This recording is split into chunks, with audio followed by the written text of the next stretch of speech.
kubiganira Brian byari yaramutamo mu kanya ahubwo umva nkubwire wituza gatoya nkubwire twumve yawe ntago uzi umuntu uri kuvuga ndanze Brian ingwano gato ntago nza kukwemerera Muchoma wituzana muri vie prive ndamuzi Muchoma ndamuzi uratekereza ko uje kuvugira Sabe kandi umutemo wenda kuzi vie prive yawe na mintu ndakuzi uyu ndamuzi kumvika we Brian Muchoma araza binyemo byose Muchoma twumvikana ikintu kimwe my brother twumvikana ikintu kimwe vuga kuri Sabe ni saga mu buzima bwa Sabe icyo ndi kugusaba ni ikingi kigaragaza unyuka ntabwo ndi mu buzima bwa Sabe biretse gatoya ndi gushaka kubera ibyo ese wavuga kuri point ibyo turi kuvuga twaganiriye ku by'abagore ntabwo bikenewe ibyo ni ikiganiro icyo ndi gushaka kubabwira jewe Sabe impamvu nyine nakubabwiye urugendo rw'imyaka 10 ni ngombwa ushiremo point yo kuvuga ngo uyu muntu ndamuzi nanamuhagariraho bitewe n'ibyo umuba mumara kuri point ikibazo turimo no point jewe Sabe ukuntu muzi jewe yarambye ati Muchoma ukuntu nteye sinshobora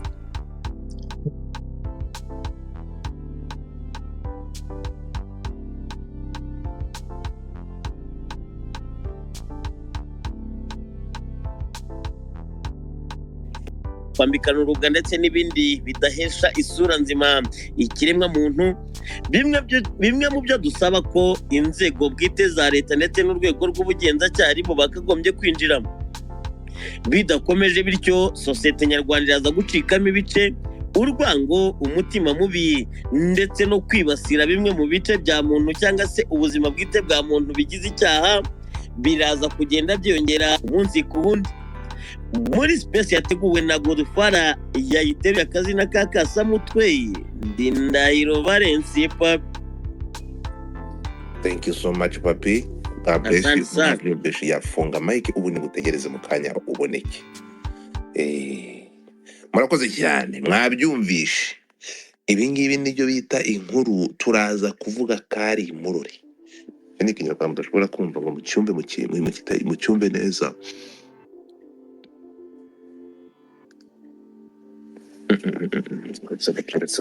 Let's go. Okay.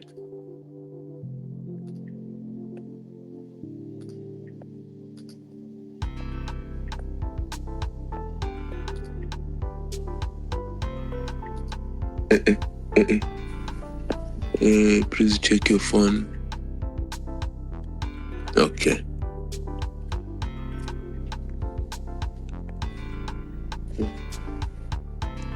Kabiri. Mbesha bavuga ngo Sabe ngo kuki ngo yanyuze hari inyuma none se nako hari umuntu ngo Sabe ngo atinya amafoto ubu Sabe umubonye ahantu mu bukwe ukajya kumufotora yahita ajya guca munsi y'amakaza kiruka cyangwa munsi y'amatablo ushaka kukubwira neza kubwira ngo sinkunda amafoto wimfotora ariko ntabwo yajya guca inyuma y'igikari so rero iriya video mu kanya batweretse niyerekana ko nyine yari mu bintu bitari byiza ikindi kandi afite ikintu yishinza kubera ko yaba nta kintu yishinza yari gusoka bashaka bakamufata video agasoka yemye agaca mu muryango aravuga ati nuzambaza nzasobanura Godfa nyoherereza ino video kuri WhatsApp wenda akavuga ati niba uri hano wenda akavuga ati bwiyonde bemamaga either arwaye cyangwa se ifite ikibazo ariko kuko yari azi neza ko yaje gukora amabara niyo mpamvu yabonye ko za kamera bamutunze kamera ajya guca mu gikari ariko asanga radari hose zirahari rero Sabe nareke tumwote ahubwo icyo tumusaba se no mu gikari none ari mu bishingwe maybe ko icyo gikari bafite nyine kurumva ahandi hari inzira wamaye iyo video kuri WhatsApp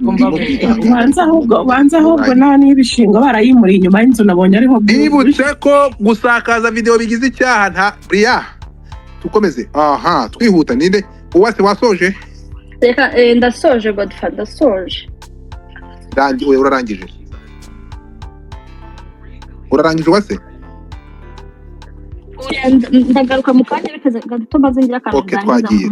Bwana Ndimbati wiriwe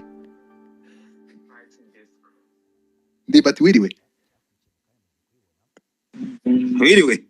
amakuru ukimara kubona iyi video wumvishe warira ibintu tuba tubabwira ukimara kubona biri confirmed ko yasimbutse urupangu wumvishe ugize ubwoba mu nda ahubwo nanjye nanjye navunitse ndimo ndacumbagiye mbere y'uburetse gato ndimba ati ndakwakira muri aya magambo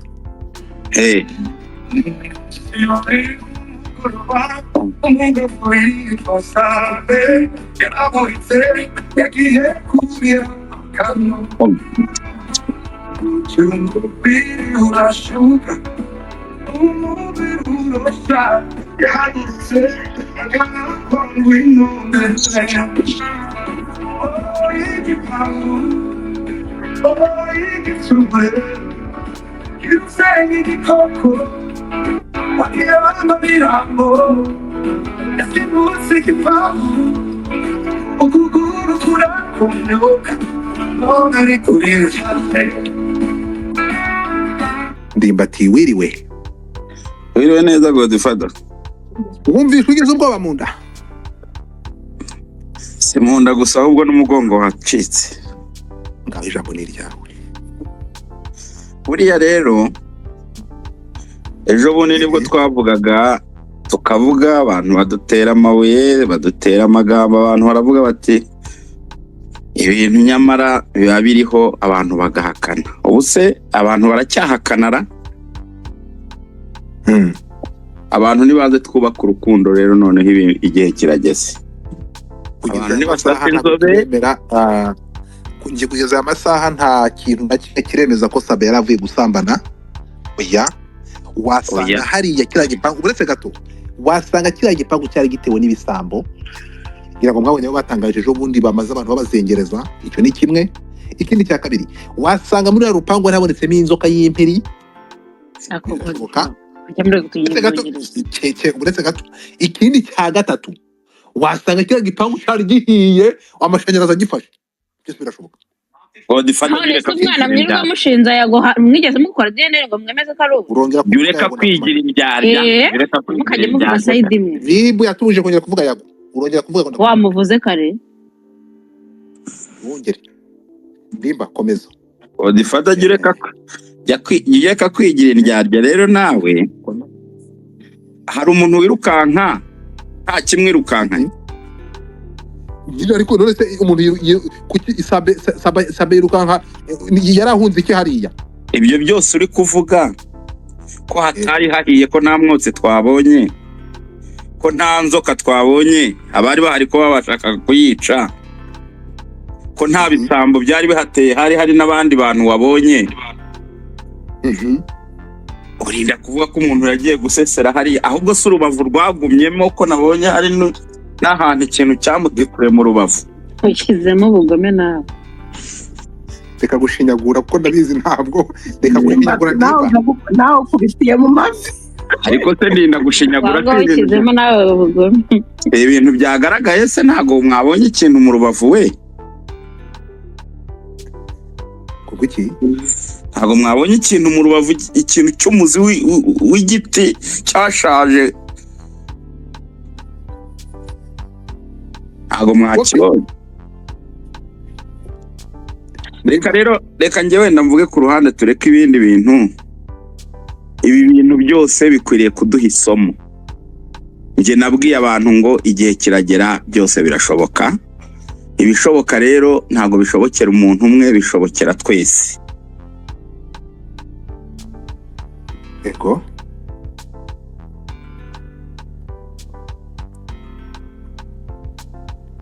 yagiye se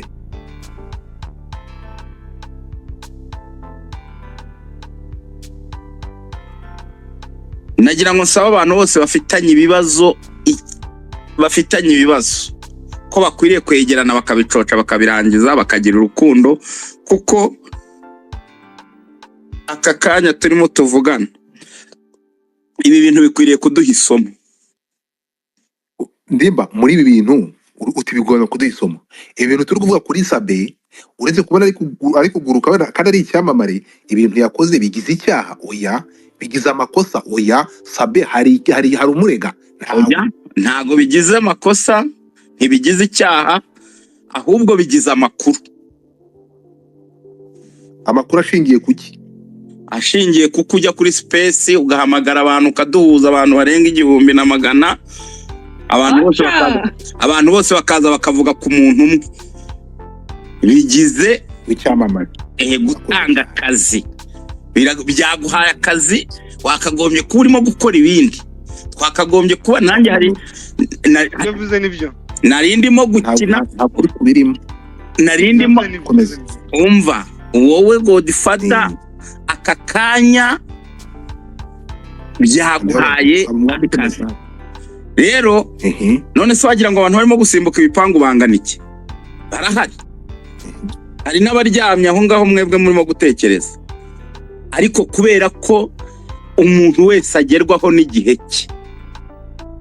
iki gihe ni icya Sabe ntihagire n'umuntu wongera kuvuga ngo bavuze Sabe nicyo gihe cye aravaho hajyaho abandi hari ibyabanje Dr. Rabiot uranyumva ntihagire rero umuntu wongera kuvuga ngo bavuze turi kuvuga ibi Dr. Rabiot wagikatfisha noneho ayumva neza urakumva fungura mic yawe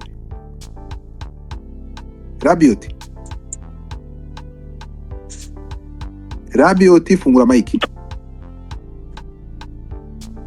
urebe Rabiot yaragiye yitirira indi catfish yitwa Rabiot wagiye kuyitirira undi muntu kubera iki Rabiot wanyawe ngwino ntimushobotse kabisa uswaki muwiriwe biro neza Godfather n'abari kuri Space bandi bose ndabashuhuje turakwikirije nyuma y'uko dushimangiye ko Sabe yavunitse atsikiye tukaba twabonye aho bimeze bitya biti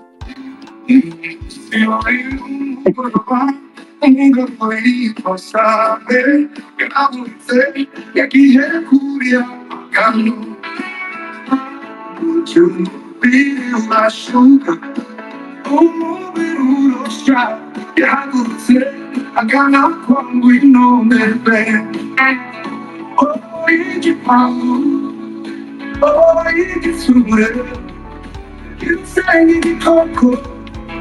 wakiranga birango yasibuze igipangu ukuguru kurakumyuka none ari kurira cyane Oswaki ndakwakiriye ubu ngubu amakuru ari hanze n'amavideo baravuga mu kinyarwanda ngo nta foto nta cyabaye nta video nta cyabaye ubu ngubu twitegereje tugasubiza amaso inyuma biragaragara ko hari icyabaye aho bigaragara ko Sabe yakase agakata inguni ukuguru kugakonyokera mu muzi w'umuvumu hanyuma mu gusota cyangwa mu guparashita asimbuka hakabanza bivugwa ko ngo yabanje akaguru kavunitse kakabura equilibre n'akandi kakabiri kakavunika kuko n'ubwitegereza hano akata aba bapaparazi yarasimbutse agiye gutera intambwe ahindukiye umuzi w'umuvumu uramufata akaguru uhita umena anko urayica agize ngo agere ku rupangu aparashite kumanuka hasi abura equilibre Oswaki uyu mugabo yahumye ikibazo cy'ibanze gusa ndahita nsubiza icyo ngicyo byanze bikunze yahungaga amasura y'abantu yangaga ko abantu bamubona mu maso njye nicyo ntekereza kuko hariya ntabwo ari mu rugo rw'umugabo runaka ngo bivuge ko yaba yari yagiye kubagana mu rugo rw'abandi yari ku rugo rwa mubyara cyangwa mukuru buriye musheri we yigaruriye ubwo ubundi twebwe ntabwo twagombye kuba bituraza ishinga cyane musheri yarabyivugiye ko ari umugabo w'ibyo ni ibintu bihari ntabwo ari imvugo ya Oswaki gusa musheri wavuze ko ngwino ndebe yashimangiye ko Sabe ari umugabo we yarabishimangiye niba zira video ari ukuri kuko kugeza amagingo nta rukiko ruremeza ko arizo ubu hano nyine tuba dutaramye rero kugira ngo iminsi y'icumi usibye ko bidashimishije ko abantu b'abagabo bajya gushungera undi mugabo baca umugani ko ngo aho umugabo aguye abandi batera utwatsi ubwo ariko nta kundi twebwe akazi kacu ni amakuru akazi kacu ni kubyaza umusaruro freedom of expression ubwo nta kundi akariho karavugwa wa mugani gusa kuva umugore wa Sabe nta kirego yigeze ajya gutanga ngo avuge ko yafashe umugabo we amuca inyuma kuva umugore gabo wa ngwino ndebe bivuga ko babaye batandukanye ariko bitari byaba ku buryo bw'amategeko cyangwa bwa burundu atatanze ikirego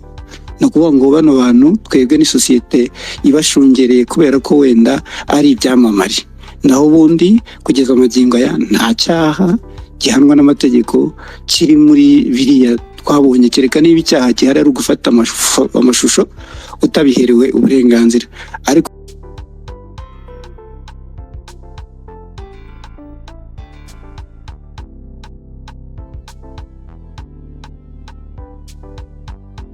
gahunda yariho buriya mwebwe muri kuvuga ntabwo muzi impamvu Karara afite umujinya w'umuranduranzuzi ni impamvu ibyo Sabe yakoreye aba bakobwa b'impanga yagombaga kubikorera Karara yari promises yagombaga guhereza nde Clara yari yabimupromisinze se mu buryo yamuhaye iki yamukoreye iki uretse gato yamuhaye iki ariko uzamenya byinshi ahubwo uretse gato niki impanga zahaye Sabe zatumye Sabe afasha aba bakobwa agafata kameramani na kamera ye n'amatara buri kimwe cyose akabyegurira impanga n'ibiganiro byabo bataragura kamera. Oya ibyo ni ibintu bisanzwe muri showbiz pe, ibyo ni ibintu bisanzwe ufite umuntu w'inshuti yawe. Karara akavuga ati ni gute wakunze abantu kundusha, ahubwo wenda iyo uvuga ukamera kuba supportinga ntusapotinge, ahubwo iyo uvuga ibyo sinzi urukumva icyo kintu. Ndi kubyumva, aha niho ruzingiye, sinzi urukubyumva. Ndi kubyumva. Karara ikiri kumutera ibi ngibi ari kwihorera muri make, ari muri revenge none ahubwo ikibaza uyu mugabo wafashe amashusho, erega ntabwo muza gutandukanya n'ibintu yatumwe nande yayafatiye iki. Buretse gato ubu turi kuvugana iyi space irimo uwafashe aya mashusho yicaye imbere ya kamera ya Yago ari kumuha ikiganiro, ari gutanga ubuhamya by'ibi bintu.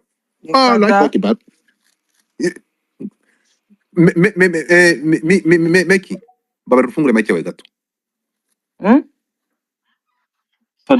Niba numvishe neza uyu nyiri gufata aya mashusho Sabe, uyu mugabo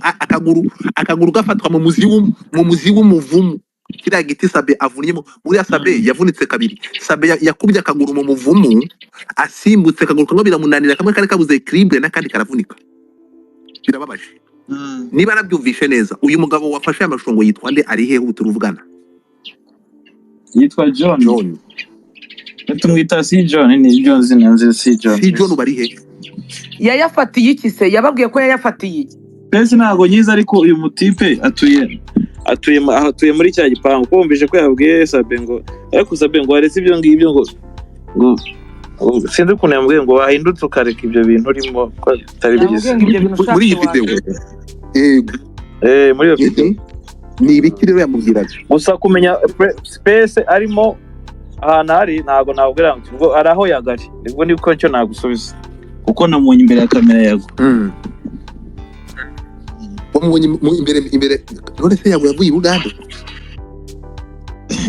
Uyu mugabo nyuma yo gukora operation Kimangwema yasanze Yago i Bugande.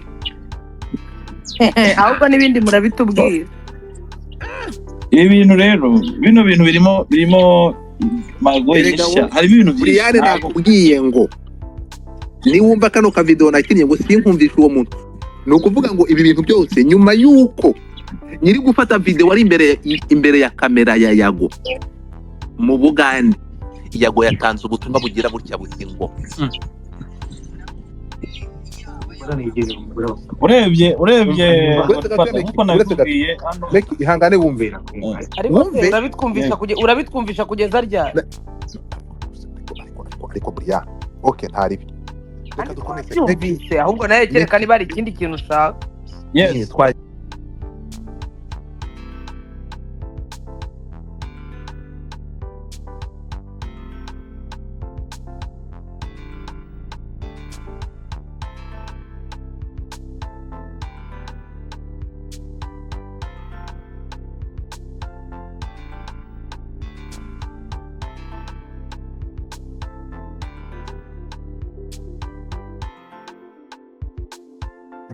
Icyo nashaka kuvuga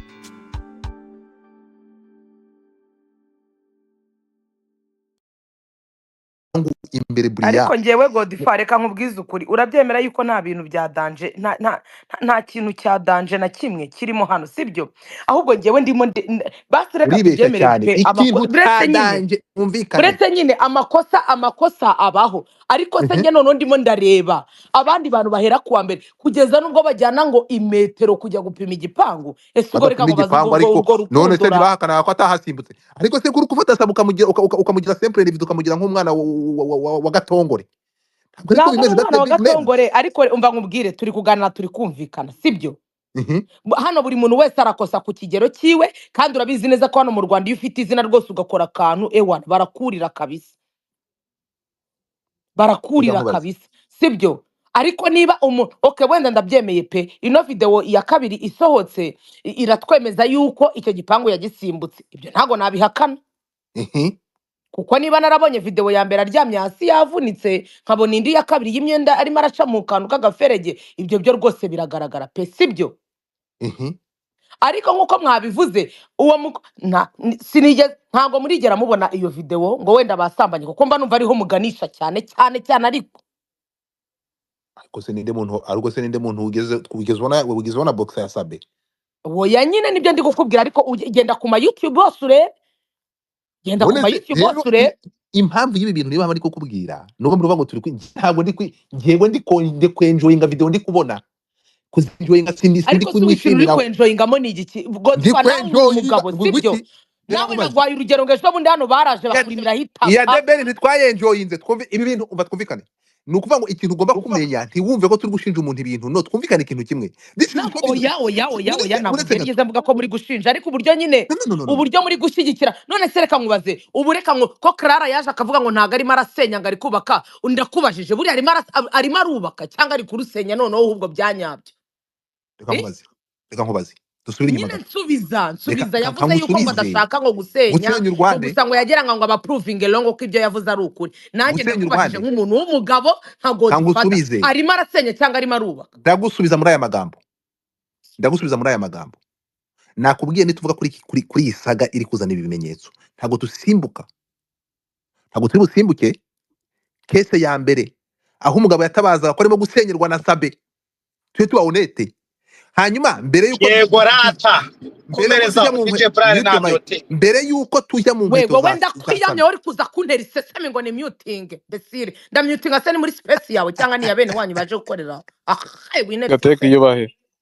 ndatoya na mani reka nkubwire ari igihe umuntu yiyuba abantu bagashaka umurimo nk'uyu ngo ari kundedemba uri kundedemba ino space ndiho ni so wayihostinze ariko se gatente wabatijwe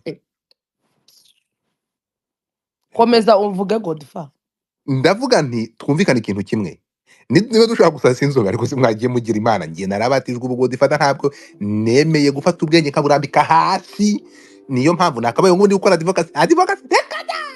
ni showbiz so ndavuga nti nitujya kuvuga kuri iyi case ubwoba papa ndeka ngira ubwoba baravuga ngo utagira ubwoba badafite ubwenge oya nibyo niko bimeze ariko ndimo kubaka application uragira ngo ni bande bazakora subscription ugiye no gukora ubona babajamba bari ariko ejo bundi application izoka mwese muzashyira iryo dolari ibyo ngibyo ndukumbwira ndabakunda abona babaje mu bintu bya advocacy sinzongera kubikora mureke mbane namwe amahoro ngiye kwizanira application amavideo nkaya muzamu yasanga atagize ibyaha hanyuma ubundi tuhatwike nanjye ngira icyo bakuramo urumva application iri hafi iri mu igerageza naho abagira ngo ngira ubwoba kuko utagira ubwoba ntabagira ubwenge mureke ngira ubwoba gusa ikintu kiriho kimvikana komeza nabonye na papi yaraje murajya ngo mbikihebe se papi ndahiro yaraje aravuga ati wowe wabaye umunyabwoba wasabye imbabazi nzongera nzisabe n'inkosa ntabwo ngende ikigenge ningeraho nkosheje ibyo by'ibyo wasabye imbabazi ntabyo namenye nta nibyo nkeneye kumenya tuvuge ibi ngibi ubwo bwoba bukuye reka ngira ubwoba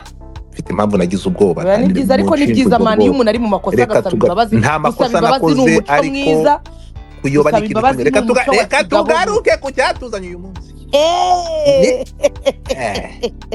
buriya ubwo bwoba nagize wabanje kubugira sheri urarucurarumira reka nkubwire hari igihe hari igihe cyo kuvuga igihe video zanjye zigeze hera video zanjye ko mutari kuzishyira hanze kandi twarayibonye se twayibonye ni kariya konyine mwari mufite ntitwayibonye ariko si uko ntitwayibonye hano uvuye muri dushe uvuye shamwe tujijisha mwana dukomeze kuri reka tugaruke Sabe ariko wowe bite byawe urukumva Brian ariko ubu nawe bamwishyuye uba tugaruke gatoya ariko mwagahambirwa mwe ubundi ni gute mwana we ngo Rwanda nziza ubundi wowe uri gatiki tugaruke gato so gahunda iteye irya aya masaha tugiye gusasa inzobe Brian nta muntu uri gushinja Sabe ariko turavuga dusasa inzobe uyu munsi zikamwo zitahanye ni ukuvuga ngo nituza gusubira inyuma tukitegereza neza twamanje kubona umudamu urira avuga ko umugabo nako avuga ko asenyewe kandi asenyewe na Sabe izo voice no turacyazifite abigende gakeya uyu mugabo turamubona bahita bata kuri ya mugabo kugeza naho batuzaniye umudamu ariko sereka ngiye kugira ngo nanze ko ntazasubira musingiye kwiteranya ariko tuvuge ibyavuzwe iyi case rega ni inkuru kugeza naho bafashe uyu mugabo bakamushinja umudamu utuye Rubavu ufite amabuno ko ari waciye umugore w'imbere inyuma uyu mugore yagiye kwihunura tugaruke gato twibukiranye ko uyu mudamu ari muri divorce tubyumvikane uyu mudamu uyu ngwino ndebe ari muri divorce n'umugabo we kandi umugabo yamanje kuvuga induru avuga ko asenyewe nande na Sabe mu biganiro bya mbere twumvikane rero none Sabe afatanywe igihanga afatanywe ni ikihe mu rugo rw'abandi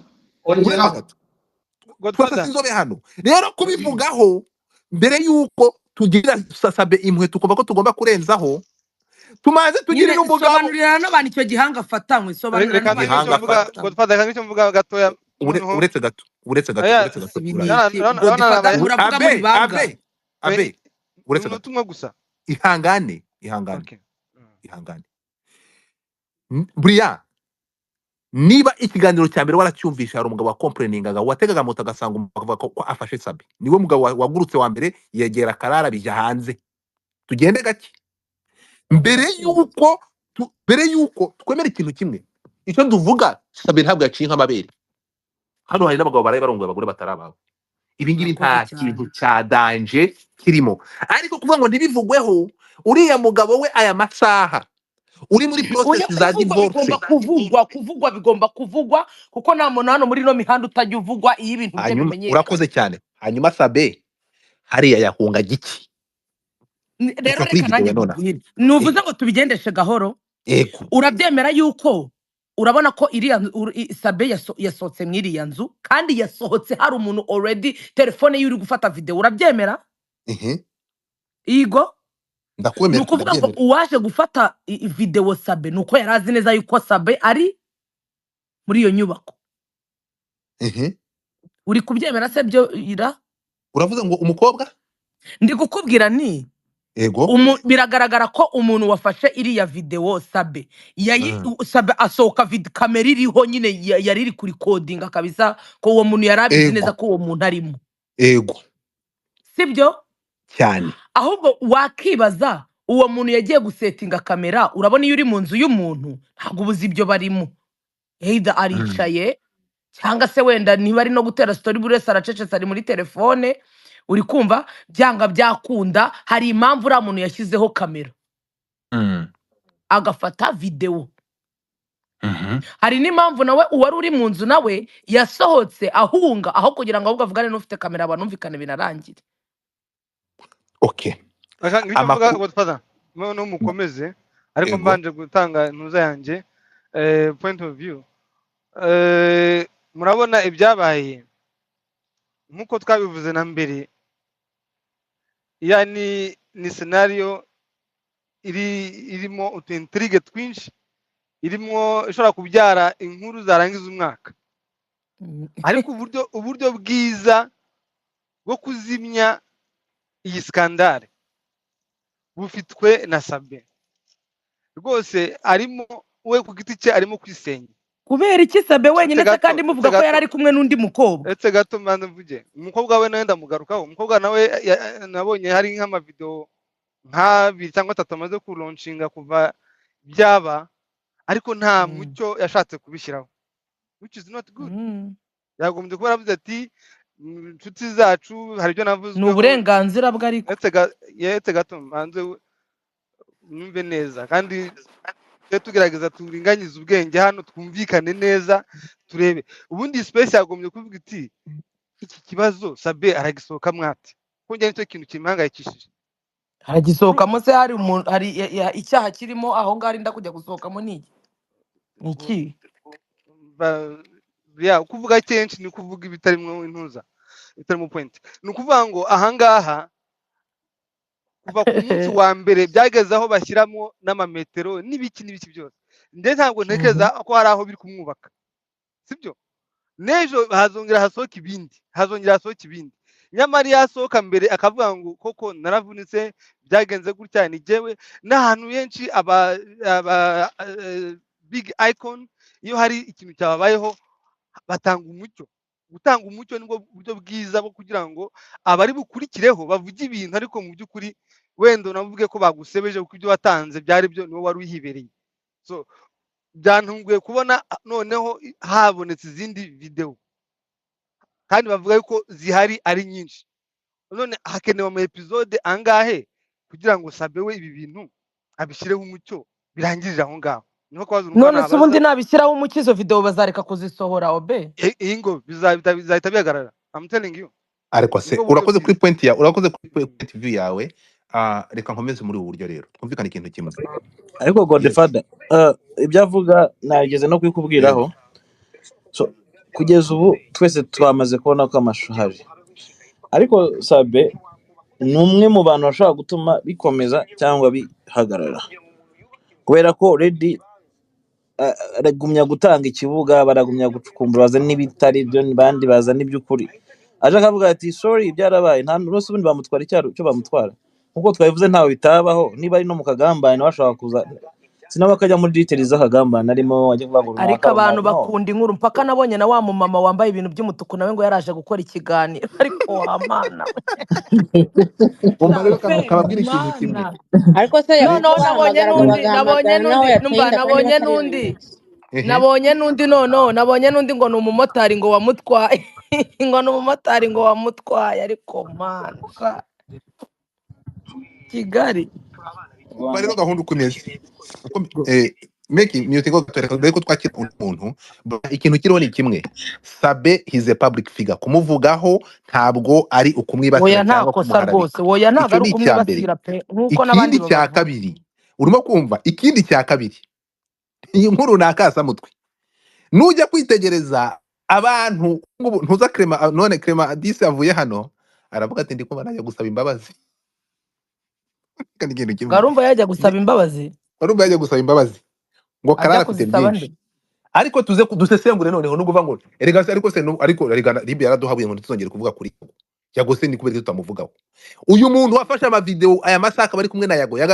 yagarutse mu gihugu uyu muntu yamutumiye kujya kuma interview Bugande yego rero ibi bintu nituza kubikurikira tukabireba ahangaha ahubwo ibintu byamaze gufata inkundura ahubwo ndumva muri bunamenyeremo n'ibindi mutari mushaka kumenya nibihe tudashaka kumenya ko twe turi kuvuga ndumva muri bukomeze mucukumbure cyane mucukumbure n'ibidacukumburika no kuki bidacukumburika Sabe yaba yaratezwe ndi kubyenjoyinga ko ndumva hari mandi makuru umuntu agenda amenyeramo atari ngombwa Sabe yaba yaratezwe nabishanje image ni ukuvuga ngo ese ubundi iyi ndirimbo yakozwe nande ninde muntu uri inyuma y'indirimbo ariko Godfather imyaka umaze kuri no mihanda ubu ugiye kuvuga indirimbo yakozwe nande umuntu wari wese ntabwo yajya muri studio akajya kuyikora kugira ngo atwike erega hano reka ngo ukuri abantu barashaka fame uretse iyi ndirimbo abantu barashaka fame ku buryo ikintu cyose umuntu yako ubusungu uriya mubyeyi we byari ngombwa akaza gukora ikiganiro uribeshya ntabwo iyi ndirimbo ari y'umuntu genda urebe iyi bayita ntabwo ari umuntu ni AI ntabwo yari umuntu naribi ni AI ariko ntabwo ikoreshwa nande YouTube channel yitwa AI umva AI version umva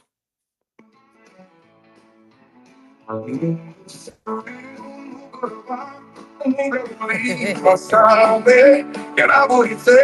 yagiye kurira akantu umubiri urashuka umubiri urosha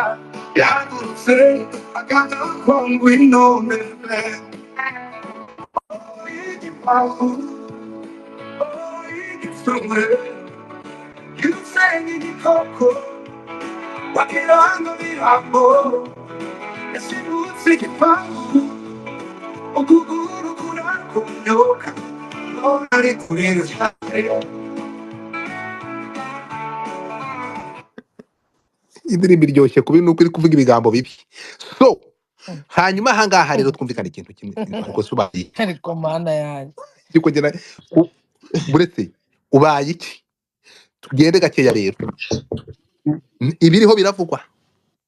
mureke cyaze tubivuge. mana njyewe ikintu ibintu nabyo njye mbikundira bihita binyereka ko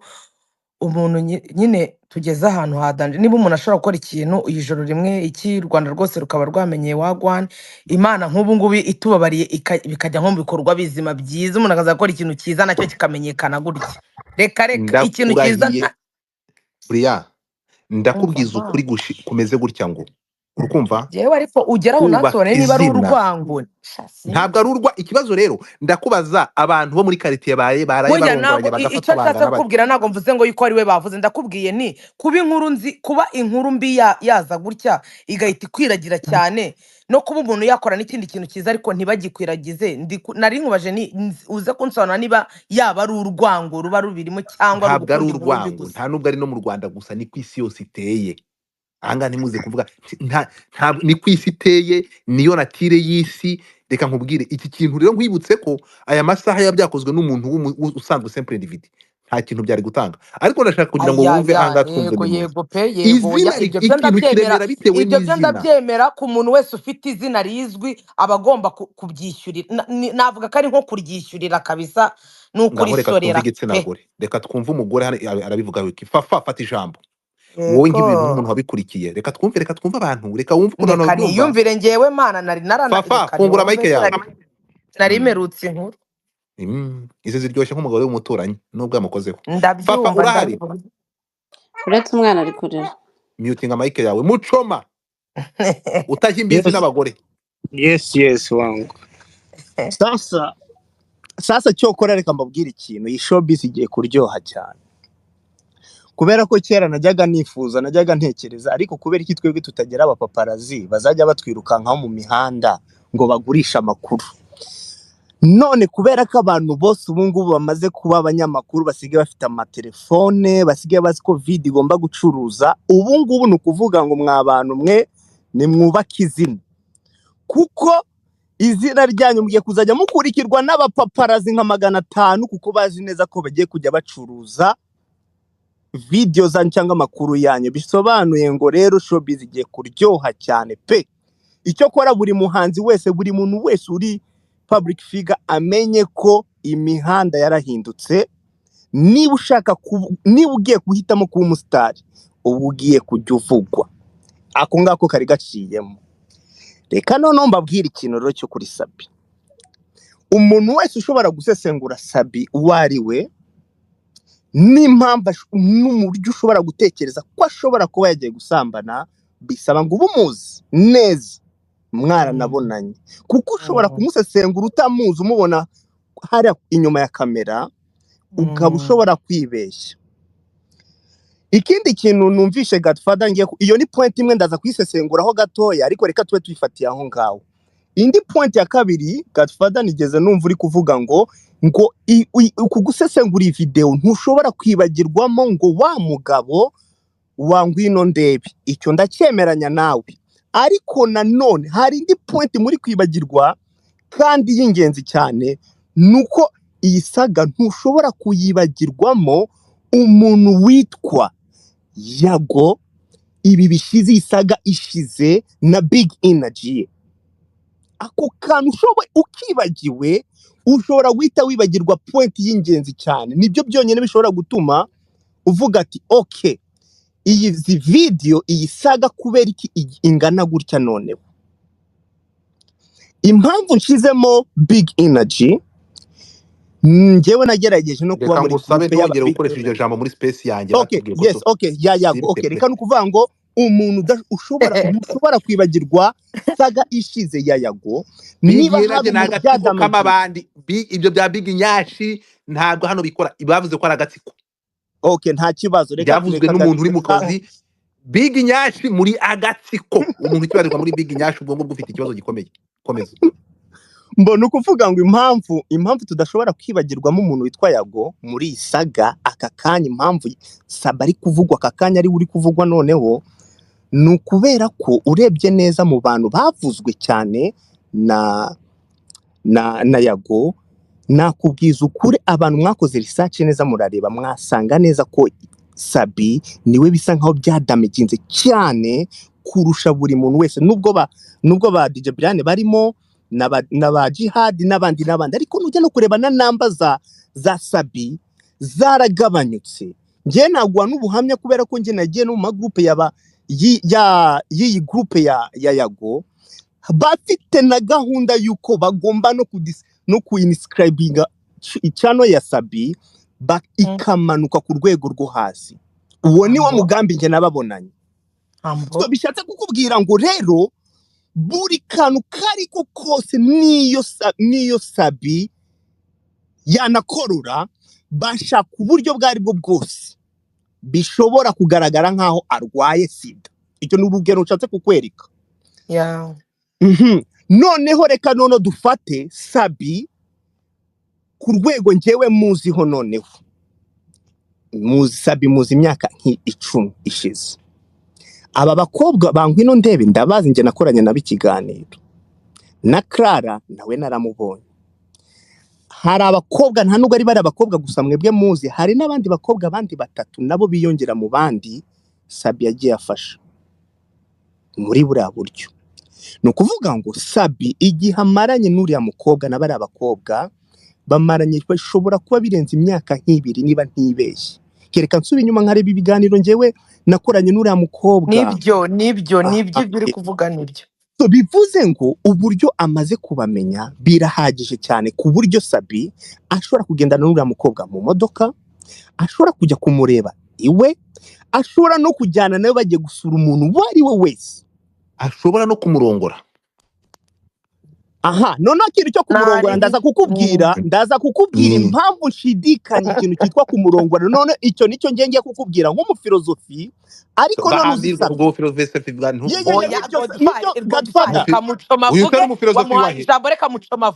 kubera ko Godfather gushinja umuntu ngo maybe ubusambanyi cyangwa ukaba ushobora kubitekereza bisa ngo umuntu ubu namuzi karata ye yego uramuzi uri umugore we nakubwiye ni Godfather Sabi muzi imyaka 10 ubwo wakwimagina umuntu uzi imyaka 10 urugendo mumaranye ubu muzi burereka nkubwira hari abantu na mama wakubyaye ntabwo akuzi kandi yarakwibyariye ariko se ariko ndamenya nyine nanjye ni filozofi ndi gusesengura ntago mbege kubihagarara 100% ibyo ngiye kukubwira ariko ngiye kubikubwira nk'umuntu ngiye kubabwira muzi imyaka 10 nukuvuga ngo reka mbaha akantu gatoya Sabi ngiye nigeze kujyana nawe amasaha ne mu modoka twicaranye ngiye ubwanya turi kugana ku by'abagore ndamubwira ati cyo kora Sabi nubona amafaranga utangiye kubona amafaranga icyo nzi cyuko byamera kose hari ubwo uzatangira guca inyuma umugore wawe ngiye ubwanjye narabimwibwiriye kuko impamvu twari turi kubiganira byari yaramutamo mu kanya ahubwo umva nkubwire gatoya nkubwire twumve yawe ntago uzi umuntu uri kuvuga ndanze buriya ingwano gato ntago nza kukwemerera Muchoma wituzana muri vie prive ndamuzi Muchoma ndamuzi uratekereza ko uje kuvugira Sabe kandi umutemo wenda kuzi vie prive yawe na ndakuzi uyu ndamuzi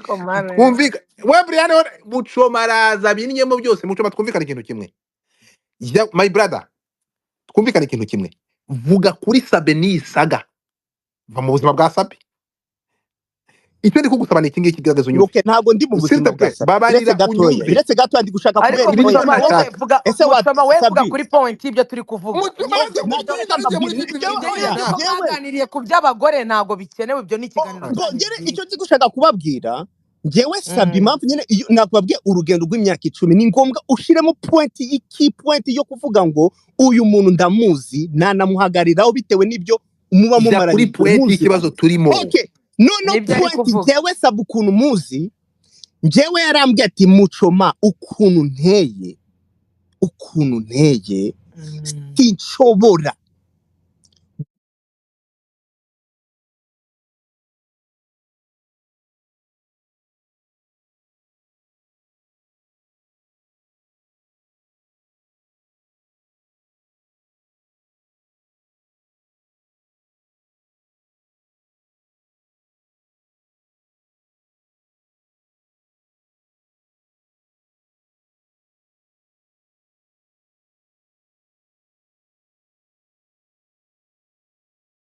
uhita umwitika ngo ureke ubundi ufate umwanya wawe uzi. Bimwe mu bibazo by'ingutu bikomeje kugaragara kuri social media harimo gusebanya, kwambikana urubwa ndetse n'ibindi bidahesha isura nzima ikiremwa muntu. Bimwe mu byo dusaba ko inzego bwite za leta ndetse n'urwego rw'ubugenzacyaha aribo bakagombye kwinjiramo. Bidakomeje bityo sosiyete nyarwanda iraza gucikamo ibice, urwango, umutima mubi ndetse no kwibasira bimwe mu bice bya muntu cyangwa se ubuzima bwite bwa muntu bigize icyaha biraza kugenda byongera umunsi ku wundi. Muri space yateguwe na Godfara yayiteruye akazina ka Kasamutwe ndi Ndahiro Valence pa. Thank you so much papi. God bless Asante you. sana. Navyo beshi yafunga mike ubu ni gutegereze mu kanya uboneke. Murakoze cyane mwabyumvishe. Ibingibi nibyo bita inkuru turaza kuvuga kari imururi. Ni kinyarwanda mudashobora kumva ngo mu cyumbe neza.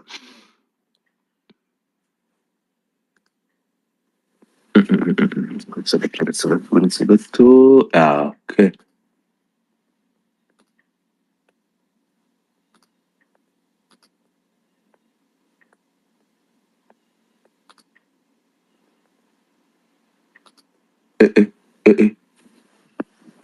Please check your phone. Okay.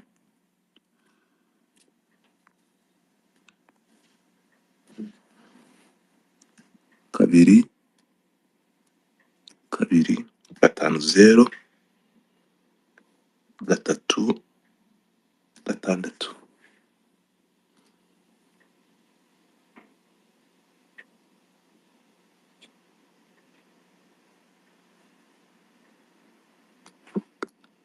Okay. Noneho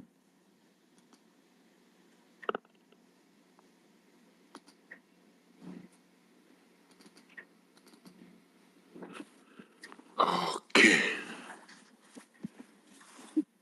You guys hear me? Muranyumva?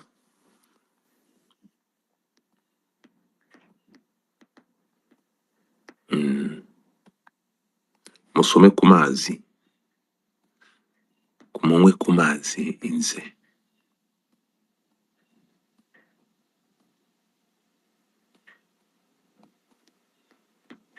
Cyore tumbwire ko irangiriye gute si bishoboka bite?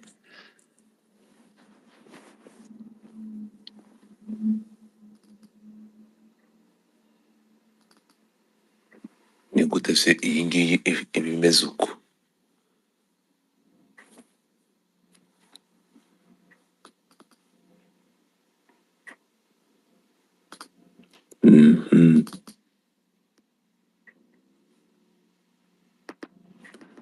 Ihangane sha.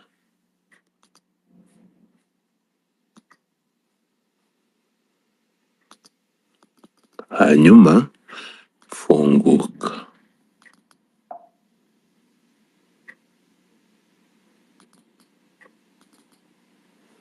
Ni gute se ikigaragaza ifite logo ya Twitter iyi muragasane ku updating ndabigira.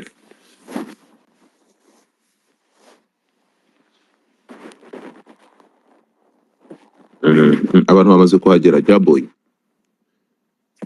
Ndahari. Okay, manzu ririmbi. Ririmba ho gato duterehora dukubita karapu. Dore n'ubundi nimwe mwishiba ibintu.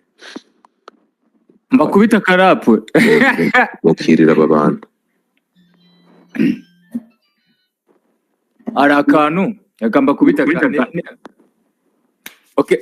ndatura nagutotezwa ikiboko sinyegikozwa nkora ijoro n'amanywa nitukigirazwa amahirwe turarifite imana y'irwa handi ukakigataha i Rwanda sinkiri kanyarwanda ahubwo nsigaye ndi umunyarwanda dusangira akabisi n'agahiye nk'umuco aho rukomeye dukoresha indyo n'imoso utwanze nitumwanga twe turamusabira imana ima kubaho nshima nakurarura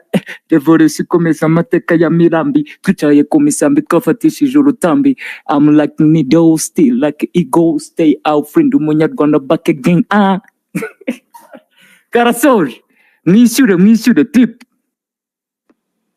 we uze kubizi sha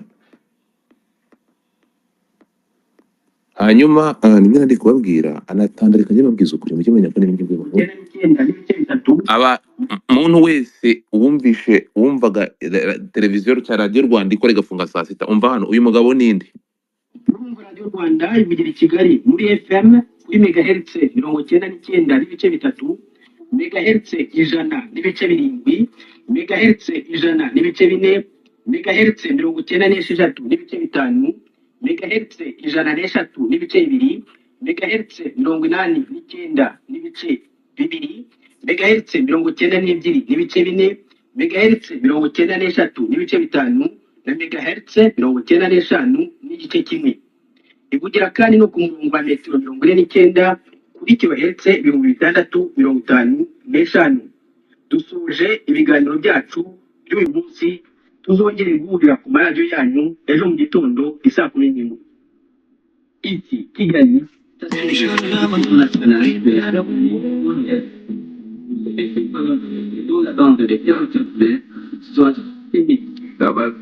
umugabo n'iduhuza wahoze ureba twakutugamuka tugashiraho kana abana mwanyoye ikigozi ziwe nkawe cyabuka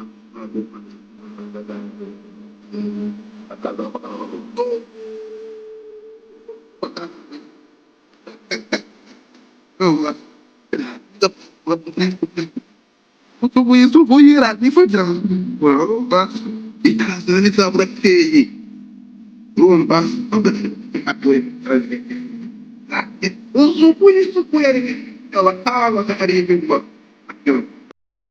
urumva uyu mugabo ninde muzi nimujye muri comment mumbwire umuntu numva uyu muntu uzi uyu munyamakuru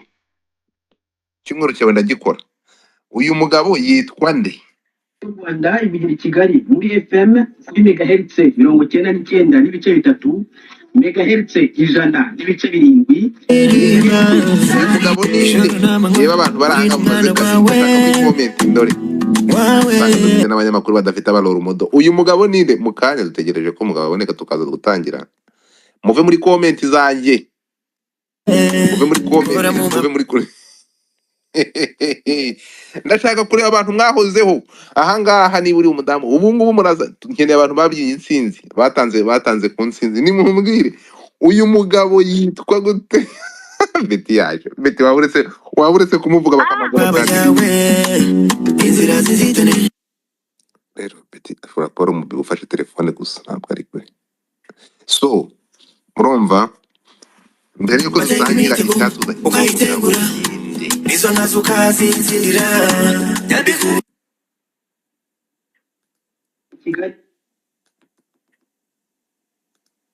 Radio Rwanda ivugira i Kigali muri FM kuri megahertz 99.3 megahertz 100.7 megahertz mwese nta nubwo muzi ngo what is that man so ntabwo uyu mugabo mushobora kumumenya urabona mujye muri comment uyu mugabo ninde byabaga bimeze gute muri iki gihe Kigali muri FM kuri megahertz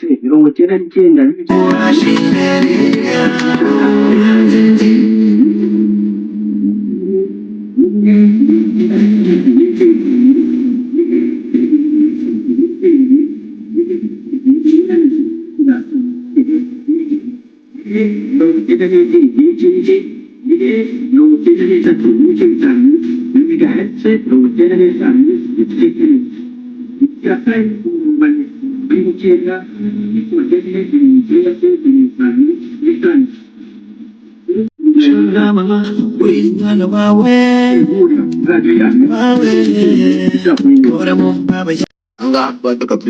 bahitaga bajya muri sitwa bakajya kumva ijwi rya Amerika, abantu bakajya kumva za BBC, nabwo byabaga ari indirimbo cyangwa bakinjira muri za Deutsche Welle. Ibi ngibi bisa kugira ngo umaze kabiri. So turaje rero mu kanya kuri megahertz ya space. Megahertz ya space yo nakasa mutwe. Turaje mu kanya. Uyu mugabo abantu banditse ko banditse. Message ko zaje. Ewe dore umunyamakuru hano arandaburije ngo neri ngo neri cye kayihura reka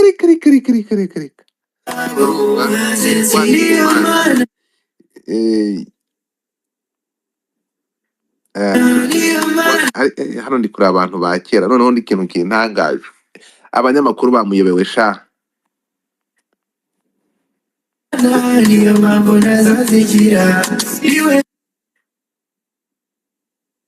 Ngo ni Silas Mbonimpa, ngo ni Ntamuhanga Ninge Emmanuel, ndakabura inka.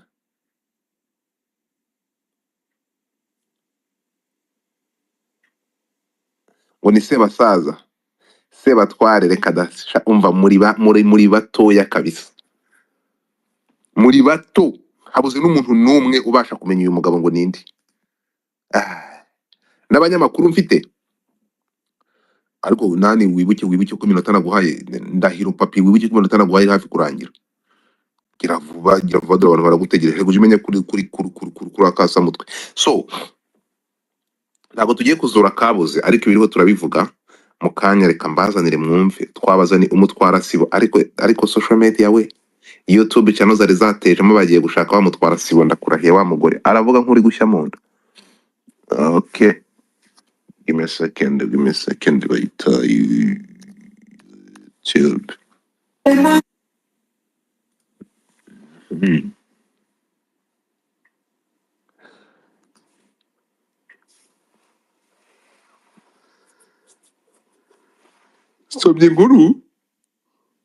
Somye inkuru kuri ku Nyarwanda, ariko se Inyarwanda zose zemeye kwinjira mu buzima bw'abantu bakajya kureba, cyangwa ni ibyamamare? Twebwe ni ryari twemerewe kuvuga ku bantu baba sitare b'ibyamamare? Hano hari inkuru yanditswe ngo Mutesi Jolly yinjiye mu kirori ejo yambaye imyenda ifite agaciro ka $28,000,000. Si inkuru yanditse ku Nyarwanda. Ubu ngubwo twinjiye mu buzima bw'umukobwa, twinjiye mu buzima bwe. Ibi ngibi nakasa mutwe. Aha ngaha uravuga umuntu aziga avuga tuziga. Ushobora kuvuga bakagutwara amageragere. Ushobora kuvuga kuri Mutesi Jolly ugasangayo Jean Paul. Warenzaho icyo uretse guceceka. Tuzavuga ryari? Abantu muri kwandika mwibeshye, muri batoya, ntago mufite amakuru, ntago muri abejo bundi, ntago uyu mugabo umuntu utabasha kumenya gusobanura ngo nkubwire iki, wagira ngo usobanure iki udashobora kumenya amabirisi niba udashobora kumumenya uragira ngo nkubwire uruhe rurimi koko? Ubu ngo ni Tasiyani Mbangukira oya bana bandi, ntabwo ari we, ntabwo ari Tasiyani. Uyu mugabo kamukine bwa nyuma ubundi ni Rudi. Umva hano kugera i Kigali muri FM kuri megahertz 99.3, megahertz 100.7, megahertz 100.4, megahertz 93.5, megahertz 103.2. aha radiyo yafungaga saa sita za nijoro. Ni saa sita ni saa munani? Saa sita babaga badukubiseho ingufuri. Bashyiragaho ingufuri bagahita bashyiraho ibiganiro byo kuri BBC, bakayicomeka kuri BBC, bagasombera kuri BBC mpaka busubuye. Ukajya kumva mu gitondo radiyo ifunguye. Hari yafunguraga gute? Yafunguzaga indirimbo y'igihugu. Yafunguzaga indirimbo y'igihugu. Ukajya kumva indirimbo y'igihugu we. Asubuye. Ubu ngubu mu gitondo indirimbo y'igihugu iravuga kuri radiyo bese. Abo siba yafunze. Mumbwire abantu bari mu Rwanda. Mu gitondo radiyo baririmba indirimbo y'igihugu. Cyangwa televiziyo Rwanda. Cyangwa ibiganiro bari ni 24/7 ibiganiro binyuraho nta ndirimbo y'igihugu cyabo. Okay.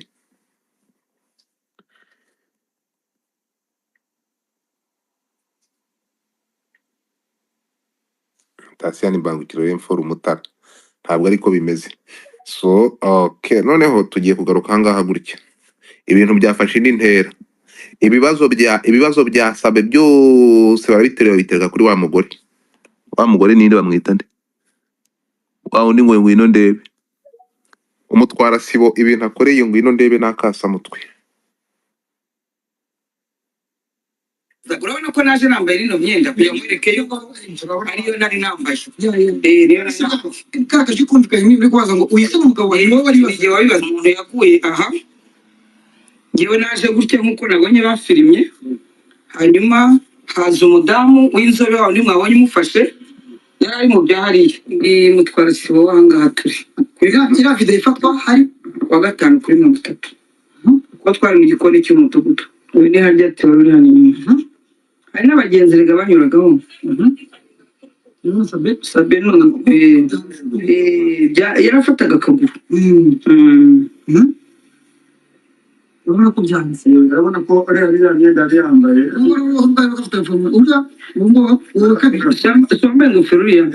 niwe wa wundi wafashe amafoto twese ubona ko tubona ino ruhurura nta deti ihari yaba yariguye gutageta avunika mu buryo afite na simu uyu mugabo yaturutse nk'hano ahita yikubita hasi urabona ko afite imbaraga nke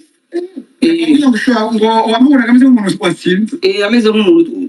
no ku mwuka agenda numvaga ameze nk'uwanyoye inzoga kiramutanze aramuraburije mutwara sibo kwenda ukore umuturage uri mu nshingano zawe ntabwo ari byo mutwara sibo urahemutse mutwara sibo n'imyenda itukura ibintu ukoze sibyo mutwara sibo biriya bikombe ubona twari tunywa n'icyayi ndatuma ngo bamuzanire amazi yo kunywa umudugudu ndabatuma rero ngo bazane n'amazi tunywe ariko nkabona umugabo nta kintu avuga najya kumureba mu maso nawe ukabona ntashaka ko tumureba umugore nawe nkabona arimo aratelefona ariko muha telefone agatelefona n'abo abahungu mbona barazamutse uwo nguwo agapfukamunwa cyane we nabonye noneho umwana w'umusore arura aha niwe wambwiye ngo meri we ngo uzi yuko ngo uyu mugabo ngo yabafashe video ikigo wabashije kuba wabona ukuguru ko kari kwambaye iki yakandaga gutyo ukuguru yavunitse ababara ibyo mubwira yakoraga ukuguru ibyo namubwiraga yakoraga ukuguru noneho umudamu ahita amubwira none se yabaye iki ngo peretansiyo yazamutse ngo nise asanzwe ayirwara sanzwe ayirwara asanzwe ayirwara none se peretansiyo n'akaguru birajyana gute ntabwo numva ariko akandi akaguru kavunitse na peretansiyo birahura gute ngo yazamutse ariko buri kanya akifatira telefone y'abagara b'abahungu noneho ngiye kubona mbona tumuteruye bamujyana muri icyo gipangu cyo kwa Claude bamuteruye aha bamujyana muri icyo gipangu cyo kwa Claude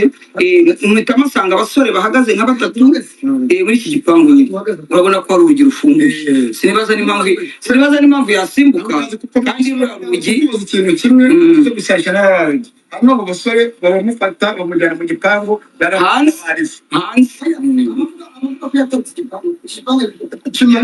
ntabyo tuzi ibyo gutaka igipangu gusa twebwe abayisilamu tuvugisha ukuri ko tuba tuzabibazwa nayo mpamvu ibyo abayisilamu niko kabushyizemo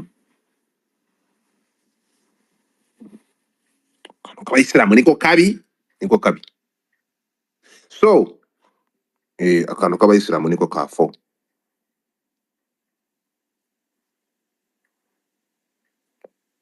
ubundi iyo wamaze kuvuga ntabwo uba ukivuga ukuri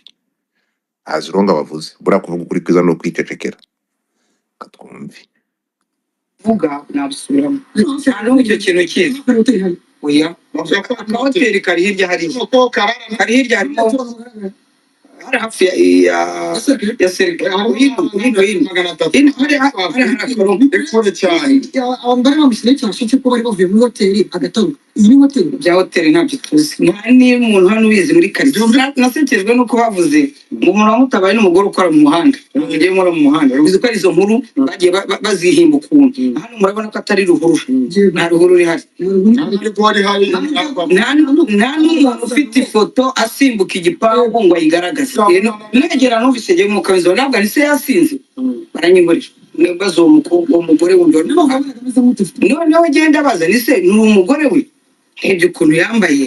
mbese umugabo ko musirimu ni umugore wambaye twenda tugera ahantu numva gusa muri jewe ntabwo biri kuza nabanje kuvuga se yashwanya n'umugore wenda bararwana hazamo famiye zabo bizamo ngeze aho ndavuga se no uyu mugabo yagambane n'abantu bamugira nabi muri iki gihe turimo ko mu Rwanda nta gupfa guhohotera ndi bafite kwita abantu yeye naje nje gutaba mu bana barabona muri ko basa muri muri nyine gihe umuntu uribajeho cyane no umusore ufite agapfukamunwa n'ingofero kuza gufirima yihishe kandi twese tuje muri situation imwe gutabana nta nubwo narizi ko bafashe video ndishakse singina yambaye kugira ngo mubone ko ari byo n'agatambaro ngaka cyane ibikombe bibiri ntabwo namenye ko bamfashe video mba mu rugaga rwa RPF umutanyi rw'abagore ntabwo no muri iyo senefu y'abagore ibyo ngibyo biturebaho iki ibyo ntabwo bitureba mu mutwara isibo yawe yitwaye Ndahiro wabonetse Ndahiro papi are you there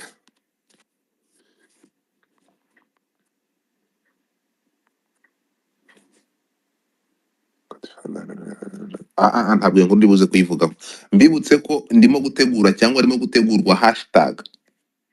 buri wese ushaka kugira ngo impinduramatwara zibe cyangwa uburyo niba mu by'ukuri nawe uvuga ko ukoresha izi social media hashtag iri gutegurwa reka ngusabe uzabigiremo uruhare mu kuyipartaja no kuyisakaza hanyuma iyi ntambara cyangwa iyi nkundura ibe iya buri wese kugira ngo dusigare dukoresha social media mubona ntarahindutse umwana mwiza ariko n'ubundi kuva kera nari mwiza rega nuko umuntu ataba mwiza kuri mwebwe ubu sinenda kuba mwiza kuri Rukundo nta mwiza kuri Rukundo gute urumva ariko izi nkundura zikoresha social media ndakurahiye se iyi bruti kigwita garuka bahu yagarutse so mbere yuko rero tuza tukavuga ibyaranze iki cyumweru kamazemo amagara uyu mugabo ndebe niba aboneka ariko ndabamyutingaho gatoya mubaze niba nawe aza kubona umwanya hanyuma tuzicambure ariko mukanya nari tuzive imuzi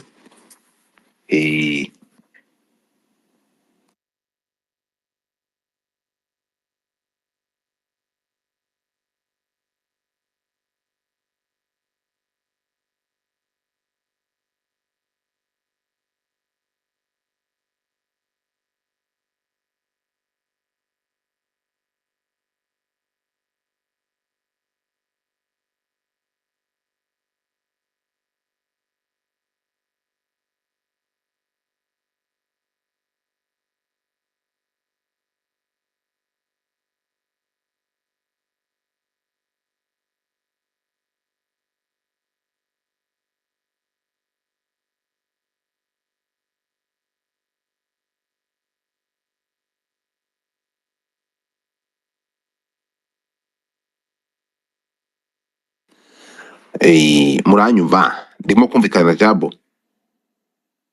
turakumva neza kereka nimba nawe ngitanyumva aho ndakumva nose shasi ngewe simuzanga shanka ba platform shanka nkabagira kasa mutwe bikarangira muzamuse sha rangira tubyimbye ndaza nkabubaka mwoka hambirwa kana nakumanura ahubwo kame nkomanuye ibi bintu byo kuza nkaba platform mukamenyekana ubundi mukanzamura isunzu sukunsuzugura sukunyurira mukanyurira koko mbere yuko ntangiriye space muyibyaranze iki cyumweru papa kaza kayinononsora kayivimuzi nabamanuye mwoka tsindwa n'Imana mwe ndaza nkabubaka mwarangiza mukansenya uza abantu nubatse ahangaha shanka bahuruvugiro mwarangiza akaba nije muvuga uza abantu naje ahangaha ngaha ijambo mutarifite mwoka tsindwa n'Imana mwe birahindutse so mbere yuko dutangira reka manze nitabaze umunyamategeko ubu niko gahunda igiye kuyimera tumanze turebere hamwe Merari nagusuhuje mbere yuko ntangira space y'uyu munsi nibinankundira tugomba gufata umuntu wafashe umwanya akemera amafaranga ya buruse ya leta kumushinga leta kandi yari yishyuriye shaka ku kimasa cyasi kuri buruse ya leta akayiga akabibyaza umusaruro mwe muri aho hasi mwarize mwiga kuri buruse ya leta Grace umusore w'Imana uri mu bantu nzamura shanka bahijambo mukamenyekana mwarangiza mukazamura urutugu mugashaka kurusumbije izo suguma iyo hasi kaburi So mbere yuko dutangira space tuvuga ku tuntu n'utundi cyangwa tuva inkuru imuzi nk'uko mumanje kuyumva, reka nakire umwe mu bahanga b'abanyamategeko bakaba bafite n'ububasha cyangwa ni ubunararibonye mu itangazamakuru. Bwana aba babyeyi nagusoje wiriwe. Mwiriwe neza Godfather. Nishimiye kubana namwe. Natwe nuko. Nsubije amaso inyuma, hano dufite abantu benshi nyuma yaho wagendeye ntugaruke ukaba bize uri gukora ku byakubaka ku giti cyawe, sosiyete ukatwirengagiza. Twari tugufite nk'umunyamategeko, ndagira ngo wibwire abantu ubundi ikiganiro ngica umuzizi. Okay, ubundi nitwa Pascal. Aba babyeyi nkora itangazamakuru kuva muri 2012, ariko nkaba mfite na background y'amategeko mu mashuri aho nize, nkabihuza byombi, ari itangazamakuru n'amategeko nabyize.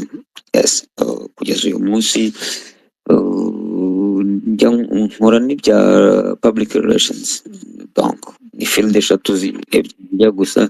iya gatatu nayo yaje kwiyongeramo, ari media ari na public relations, ni field ebyiri zisa.